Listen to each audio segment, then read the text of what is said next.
Bienvenue à l'éditorial, votre plateforme de rattrapage sur les enseignements de la Convention nationale de jeunesse pour Christ à Lambaréné.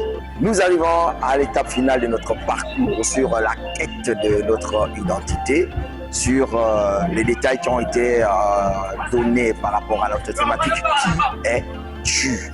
Nous avons parcouru de bout en comble ce que les Écritures disent et ce que Dieu nous révèle en rapport avec notre identité en Christ. Nous sommes une race élue, une nation sainte, un sacerdoce royal, un peuple actif. Nous sommes en un mot une nouvelle création parce que Dieu a implémenté une nouvelle création alors qu'il était en quête de récupérer l'homme qui s'était égaré par le péché. Et nous avons vu toutes les conséquences qui étaient en rapport avec cette prise de conscience de l'identité que nous avons en Christ Jésus.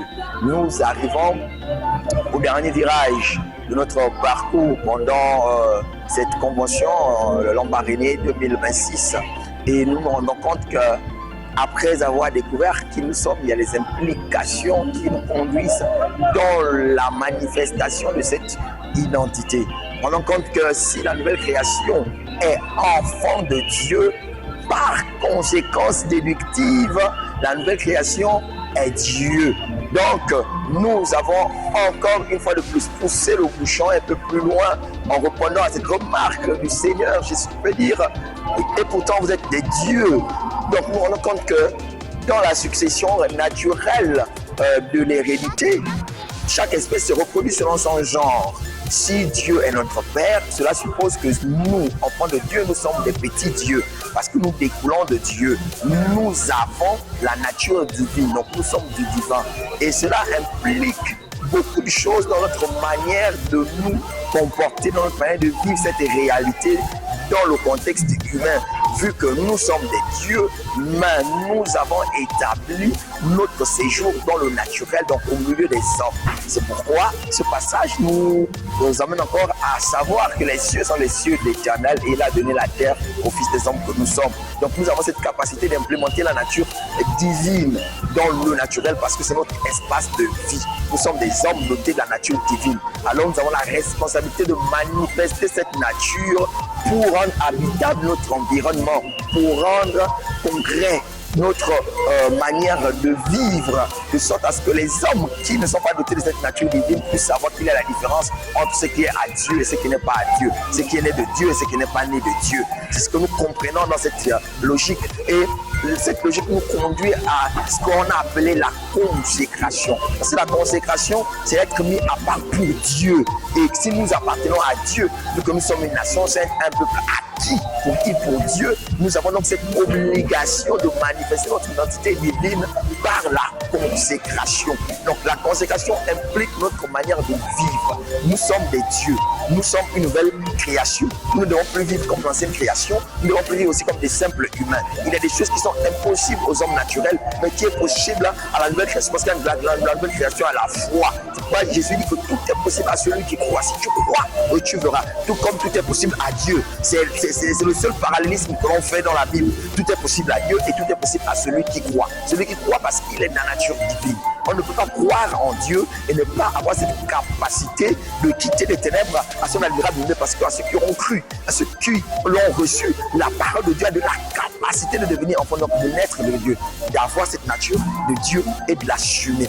Donc cette consécration nous emmène à rentrer pleinement dans l'exercice de nos droits de sacrificateur dans la royauté. Donc ça impose en nous un code de vie. Si nous sommes la famille royale, nous devons nous comporter comme membres de la famille royale avec les codes du royaume, avec les codes du palais. Nous ne pouvons plus nous habiller comme des simples humains, comme des simples citoyens libres. Non, il y a un dress code pour la royauté. Et dans le long de ce dress code, la consécration nous amène à savoir que notre corps a une importance aux yeux de Dieu parce que c'est le temple du Saint-Esprit. Et on ne peut pas prendre le temple du Saint-Esprit et l'exposer. On doit en prendre soin, on doit le couvrir et on doit faire en sorte qu'il soit une plateforme où on révèle celui qui est à l'intérieur. Une maison où un roi habite, on appelle plus sa maison, on appelle ça palais. Donc cette maison devient différente des autres maisons. une maison où, par exemple, nous, dans notre réglementation actuelle de gouvernance qui amène la République, là où le président habite, on n'appelle pas ça la maison du président, on appelle ça la présidence, le palais présidentiel. Donc, je suis le temple du Saint-Esprit, mon corps est le temple du Saint-Esprit, il ne peut plus être pareil à un autre corps quelconque. C'est pourquoi on a le devoir de l'entretenir, on a le devoir de le couvrir, de ne pas l'exposer, on a le devoir d'en faire un instrument d'édification et non pas un instrument de choc ou bien un instrument de trouble ou un instrument de discorde. C'est pourquoi l'attention a été attirée pour nous dire que nous avons un vêtement royal et ce vêtement royal implique que notre revêtement naturel puisse suivre. Si spirituellement nous sommes bien vêtus, naturellement nous devons l'être. Bien vêtu voudrait dire qu'on n'expose pas sa nudité et qu'on ne se sert pas des formes de son corps pour troubler la tranquillité des autres en termes de savoir-vivre dans la société et en termes de respect et de normes qui nous amènent à être en accord avec la pudeur. La consécration, c'est ne pas être parfait. La consécration, c'est dire à Dieu, Seigneur, je suis disponible, utilise-moi.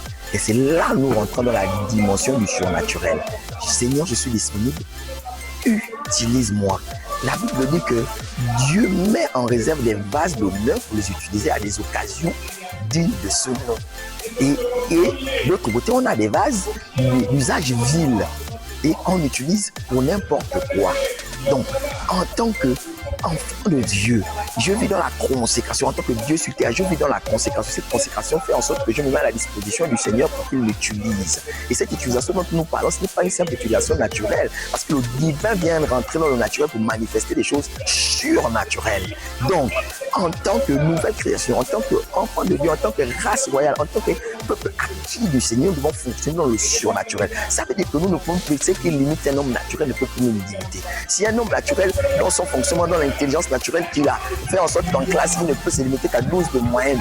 Mais moi, un ambassadeur du royaume de Dieu, un fils de Dieu, avec la capacité de l'esprit d'intelligence que j'ai reçu, je n'ai pas de limite. La limite, je me la fixe en fonction de mes capacités à me mettre au travail et à me déployer parce qu'il équipe ma capacité à me répercuter. Ce qui fait en sorte que j'ai un principe qui en moi, le seul principe qui existe, c'est d'être la tête et jamais la queue, le premier et jamais le dernier. C'est ça le surnaturel. Ça ne dépend pas de ce que nous pouvons penser ou imaginer, mais on est programmé à être la tête en tout et pour tout, parce que celui qui est en nous est en tout la tête et il est en tout le premier. Donc, cette posture et cette position nous emmène à travailler de sorte à ce que jour après jour, le surnaturel soit notre partage. Et le surnaturel est cette capacité que Dieu nous donne pour pouvoir changer le naturel, pour pouvoir apporter une donne de plus là où on est bloqué, pour apporter une solution là où il y a des problèmes. C'est pourquoi il dit la création attend la révélation des fils de Dieu. Parce que les fils de Dieu fonctionnent dans la dimension du surnaturel. La création est limitée dans le naturel. Donc, tous les problèmes naturels ont leur solution dans le surnaturel.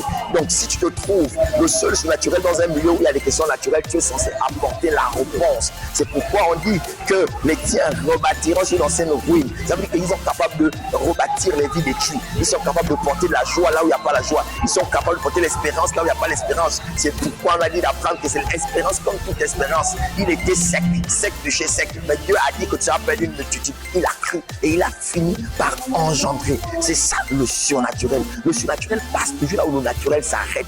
Là où l'homme dit qu'il ne peut pas. C'est là où le surnaturel marche pour l'emmener à dépasser ses limitations. En fait, c'est une capacité que Dieu nous donne pour étendre nos limites. Et la connaissance de son identité l'emmène à activer cette connaissance. Et ce que nous avons compris pendant ces enseignements de fin de compréhension pour savoir que nous allons avec une réponse surnaturelle aux besoins naturels. Et c'est ce que les gens attendent de nous. C'est ce que les gens attendent de nous. Qui es-tu? Qui es-tu? Qui es-tu? Merci beaucoup de nous avoir suivis pendant tout ce temps et nous espérons que vous avez retenu quelque chose de cette thématique et de cette convention. Que Dieu vous bénisse.